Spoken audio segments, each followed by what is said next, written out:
강화도 만이산의 한 줄기가 동북쪽으로 뻗으며 쇠봉우리가 솟아 마치 달이 셋 달린 속과 같은 형상이라는 정족산.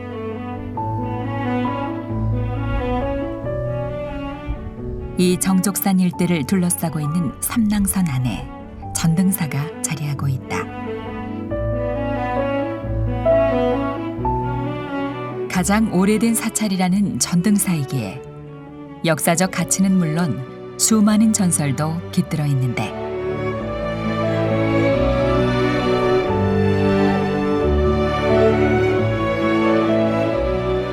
사찰 전문가이면서 사진작가인 안장원 작가. 그가 초여름에 전등사를 찾는 데는 그만한 이유가 있다. 지금 제 뒤로는 산딸나무꽃이 아주 화창하게 피어있는 좋은 계절입니다. 이런 날 우리나라에서 가장 오래된 현존하는 사찰인 제가 전등사에 왔습니다.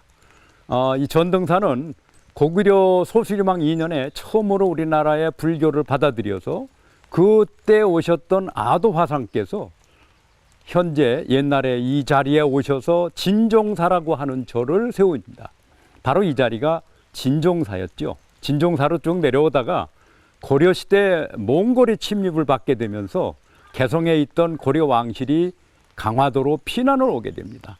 피난을 오면서 또 이 안에는 가골, 그러니까 임시로 지은 궁궐이죠. 궁궐 터가 남아있을 정도로 그 당시엔 여기 와서 고려 고종이 직접 기거하기도 했던 그런 사찰입니다. 그러다 보니까 이 안에는 많은 문화재가 지금 남아있고 또 우리 전통적인 불교 문화의 핵심적인 요소들이 상당히 많이 남아 있습니다. 이런 것들을 오늘 이 좋은 계절에 한번 둘러보면 좋을 것 같아서 여기 찾아왔습니다. 전등사로 가는 첫 시작은 높은 성곽이 맞이한다. 망루처럼 우뚝 솟은 삼낭성의 남문. 종해루란 편액을 달고 있는 이 성문이 부처님을 찾아가는 일주문이자 사천왕문인 셈이다. 지금 저는 이 전등사의 남문인 종해루 앞에 서 있습니다. 이 종해루는 전등사의 남문이기도 하지만 이게 삼낭성의 남문입니다. 삼낭성은 단군 왕건께서 당신의 세 아들을 시켜서 이 성을 쌓게 했다고 합니다. 물론 당시에는 토성을 쌓았죠. 흙으로 쌓은 성이고 후대에 내려오면서 고려와 조선을 거치면서 이제 석성으로 많이 이제 좀 보충이 됐습니다만은 아직도 토성의 근본 기간을 갖고 있고요. 이런 그 삼낭성의 남문인 종해루는 결국은 전등사의 일주문이고 천왕문이고 금강문이고 이런 산문의 역할을 모두 하고 있습니다. 그래서 왕실의 사원이었기 때문에 이렇게 성곽으로 이곳을 이렇게 싸서 성 안에 전등사가 있는 그런 모습이 된 것이지요. 이제 전등사에 들어가 보면은 왜 이곳이 그렇게 중요한 곳이었고 왕실에서 왜 여기에 이렇게 많은 공을 들여서 사찰을 오랫동안 유지시키려고 애쓰는가 하는 것들을 알 수 있을 겁니다. 전등사로 가는 길목에서 만나게 되는 것. 전설을 품고 있다는 전등사의 은행나무다. 수령이 500년이 넘은 노거수로 한 나무는 노승나무, 다른 한 나무는 동승나무로 불린다. 전등사에는 두 그루의 은행나무가 있는데요. 아주 나이가 많이 먹었습니다. 500살이 넘는 그런 노거수지요. 근데 여기에는 아주 재미난 전설이 있습니다. 조선 철종 강화도령이라고 그러죠. 철종 때 이게 나라에서 이 은행의 수확을 20가마씩을 공출을 하라고 그랬답니다. 그러니까 이 두 나무에서 열리는 은행이 10가마도 안 되는데 그 2배를 내라고 그러니까 절에서는 이래서는 안 되겠다 싶어가지고 요 넘어가면은 백년사라고 하는 절이 있는데요. 그 백년사의 추성 스님이라고 하는 도력이 높은 스님을 모셔다가 법회를 엽니다. 3일 동안 기도 법회를 여는데 그때 소문을 내기를 이렇게 추성스님이 기도를 드리면 열매가 2배로 많이 달릴 수 있다, 또는 뭐 4배까지도 달릴 수 있다, 이렇게 소문을 냅니다. 그러고는 추성스님이 오셔서 그 기도를 계속합니다. 그러니까 많은 주변의 불자들이나 이런 사람들이 모여들어서 과연 저 스님의 도력으로 은행나무가 그렇게 많은 소출을 낼 수 있겠는가 하고 기대를 하게 되는데, 기도가 끝나는 3일 마지막 날에 수성스님께서 한 말씀을 하십니다. 뭐라고 하시느냐 하면은, 이제 앞으로 이 2그루 은행나무에서는 절대로 열매가 달리지 않을 것이다. 그 소리를 듣고 그때 와 있던 그 관원들이 깜짝 놀랐다고 그럽니다. 결국 그 이후로 이 2 은행나무는 열매가 달리지 않는다고 합니다. 지금도 이 전등사의 2 은행나무는 아직도 전설 속에 계속 이 보호수로서 지금 지정돼서 보호받고 있는 그런 나무입니다.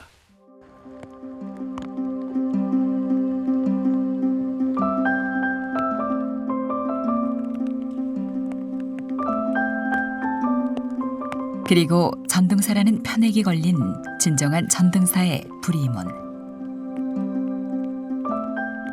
전등사 남동쪽의 강화 해협인 여마를 한눈에 볼 수 있다는 대조류에 닿을 수 있다.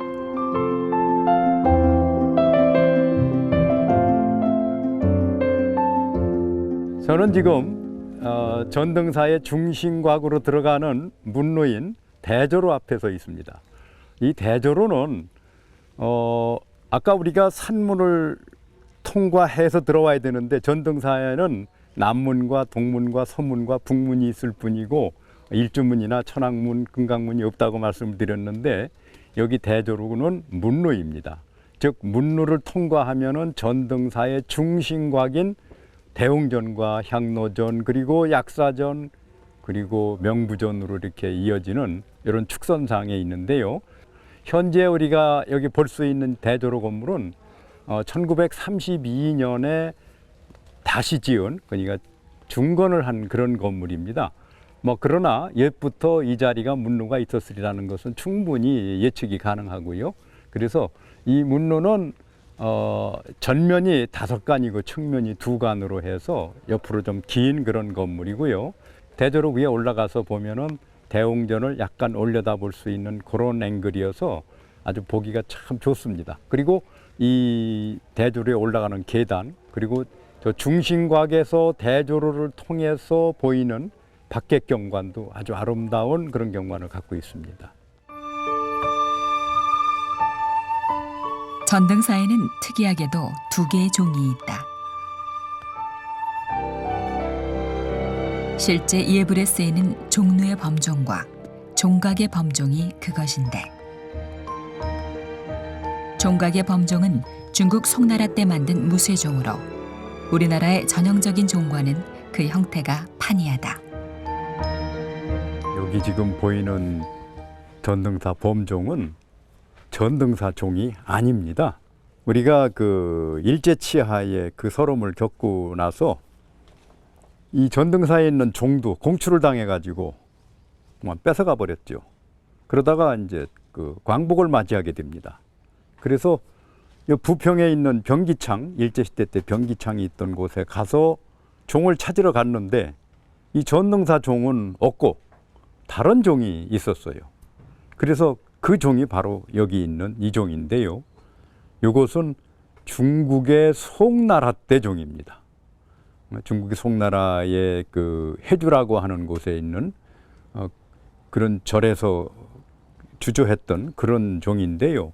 그러니까 송나라 철종, 북송 때가 되겠죠. 철종 4년에 조성했다고 하는 그런 기록이 이 종의 몸체에 쭉 들어가면서 명문이 새겨져 있는데, 그 속에 새겨져 있습니다. 그래서 정확하게 이 종을 언제 주조했고 어디서 했고 하는 기록을 우리가 알 수 있는 그런 소중한 종인데, 저 종거리 부분이죠. 거기 용유라고 그러는데, 거기에 우리나라 종은 용 한 마리에 음통이 있습니다.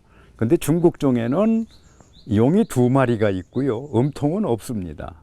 그러니까 코리안 벨이라고 해서 한국 종만이 갖고 있는 독특한 음통, 그리고 단용, 이런 것인데, 이건 전통적인 중국종이고요.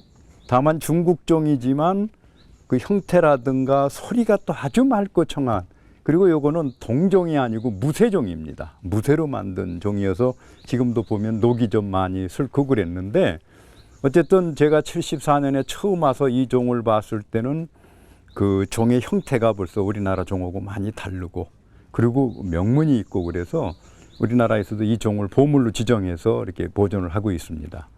어쨌든 전등사의 원래 전등사가 주조한 종은 아니지만 전등사의 큰 게 법음을 오랫동안 들려줄 수 있었던 그런 종이기 때문에 지금도 이렇게 소중하게 잘 관리하고 있는 그런 종입니다. 부처님의 원력으로 극락왕생을 기원하는 법당인 명부전. 명부전 내부에 모셔진 지장보살 삼존상과 시왕상들은 독특한 아름다움을 지니고 있는 동시에 역사적으로도 귀중한 가치가 있다. 저는 지금 전등사 명부전에 들어왔습니다.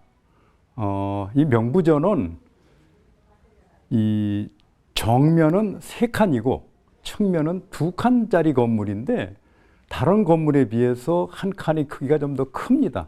그래서 명부전 안은 비교적 그 공간이 넓게 그렇게 구성이 돼 있고요. 요런 그 기둥 위에 있는 주심포와 공간포를 이렇게 짜 넣어서, 공간포는 4개씩을 이렇게 3개씩을 짜 넣었군요. 그렇게 해서 구성을 했는데 전체적으로 규모도 크고 우람한 그런 건물이고요. 지붕은 이제 팔짝 지붕, 사람 인자 모습으로 이렇게 되는 팔짝 지붕을 이렇게 만들고 있습니다. 그리고 안에 들어와 보면은요, 지장 3존이라고 그러죠. 지장보살과 무덕기왕과 도명존자의 3분과 그리고 명부의 시왕, 그리고 귀왕, 그리고 사자, 그리고 동자들에 이르기까지를 쭉 조각을 했습니다. 그 아름다움이 상당히 좋고요. 특히 지장보살의 표정, 그리고 무덕기왕의 표정, 거의 비슷한 얼굴입니다. 아주 그 근엄한 듯 하면서도 인자한 그런 모습을 보여주고요. 그 다음에 이제 무덕기왕도 그 인자한 그런 모습을 같이 보여주고요. 특히 여기서 각 시왕상 앞에 있는 동녀들의 모습이 아주 귀여운 어린아이 모습으로 표현해 놔서 절로 바라보면 웃음을 짓게 하는, 우리가 이 극락왕생을 기원하기 위해서 명부전에 들어오는데요. 그런 마음을, 무거운 마음을 가볍게 해줄 수 있는 그런 좋은 조각상들이 이렇게 이 속에 그려져 있습니다. 이것은 그 인조 14년, 그러니까 서기로는 1634년이 되나요? 뭐 그때 조성을 한 기록이 나왔습니다. 그래서 이건 정확하게 조선 인조 14년에 조성이 된 것이다라고 하는 것을 우리가 알 수 있고, 그 당시에 이건 전부 목조로 만들었는데요. 그 나무를 조각했던 화승들의 이름도 전부 밝혀지고 있고, 그래서 당시 조선 중기 우리 불교 조각사를 연구하는데 아주 중요한 그런 자료가 돼서 이 상들을 모두 보물로 지정을 해서 지금 보존하고 있습니다.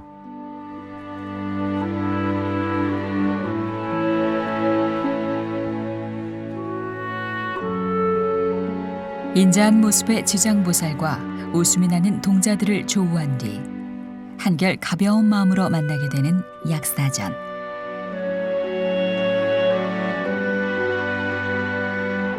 약사 열애불이 모셔진 정각으로 크기에 비해 다소 큰 지붕은 강화도 지역만의 특색을 담고 있다. 저는 지금 전등사 약사전 앞에 있는데요.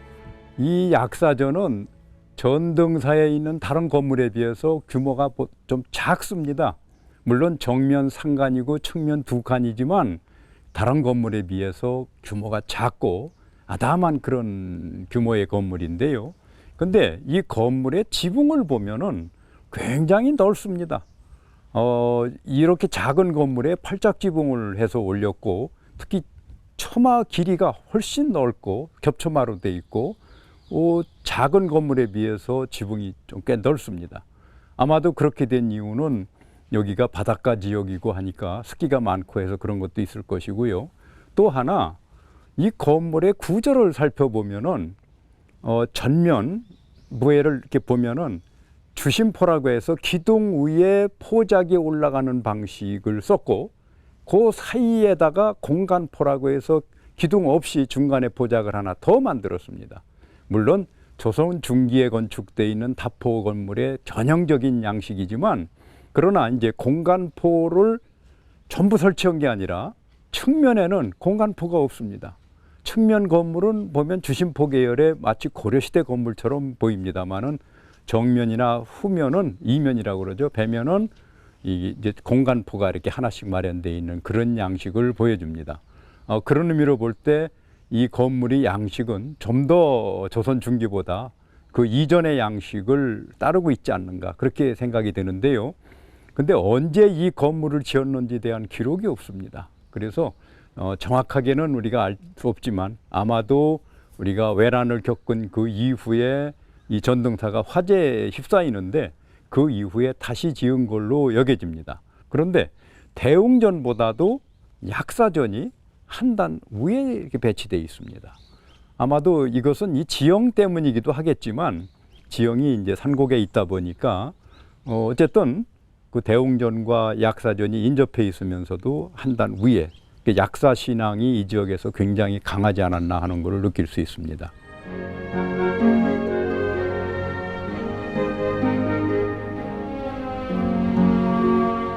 전설이 많은 전등사의 약사전답게 약사전 내부에도 이야기가 가득하다.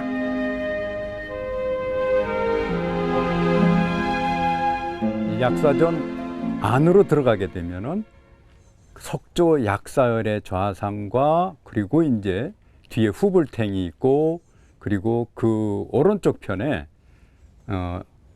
이제 현황탱이 있는데요. 여기 있는 석조 약사열의 좌상은 원래 이제 돌로 만들었기 때문에 하얗게 호분칠을 했었는데 최근에 와서 이제 다시 개금을 해가지고 마치 그 금동불처럼 보이긴 합니다만은 원래 석불입니다. 그리고 두 손을 모아서 약함을 들고 있는 그런 포즈를 취하고 있죠. 아주 그 돌로 만든 불상이지만 온화하고 자애로운 미소를 갖고 있고 우리의 그 여러 가지 어려움을 특히 질병으로부터 그 이렇게 우리 중생을 구제해 주시는 그런 열애의 모습으로 있고요. 그 후불탱화는 약사열애와 그 다음에 좌우 보초에 일광보살, 월광보살이 좌우 보초에 표시가 되어 있습니다. 일광보살은 해를 상징하는 거기 때문에 그 이마에 붉은 해를 표시가 되어 있고 월광보살은 달을 상징하는 관계로 해서 하얗게 달을 표시한 그런 모습을 볼 수 있는데요. 아주 그림 솜씨도 굉장히 뛰어나고요. 우수한 작품입니다. 그리고 그 오른쪽 편에 있는 현황탱은 우리가 그 사람이 세상을 떠나게 되면은 이제 3일 뒤에 이제 명부로 가게 되는 그런 상황이 오게 되죠.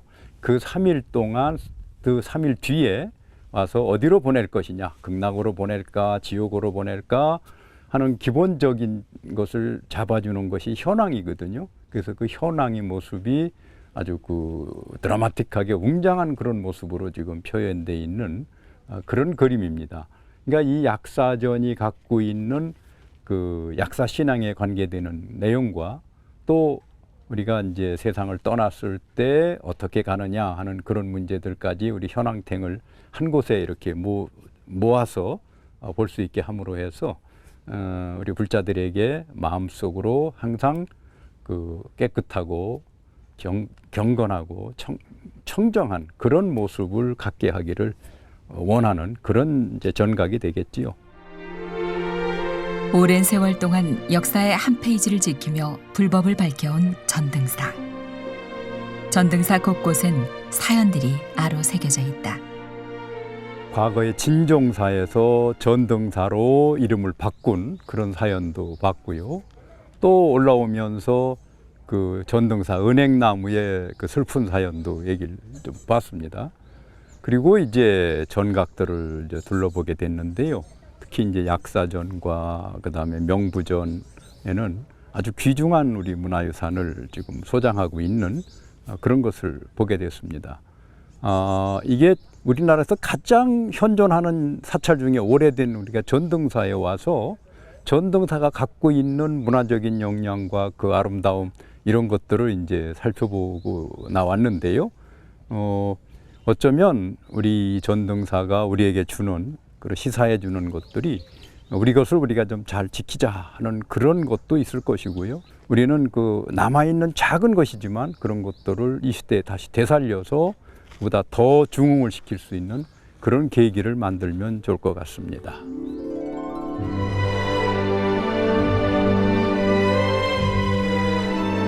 현존하는 가장 오래된 사찰.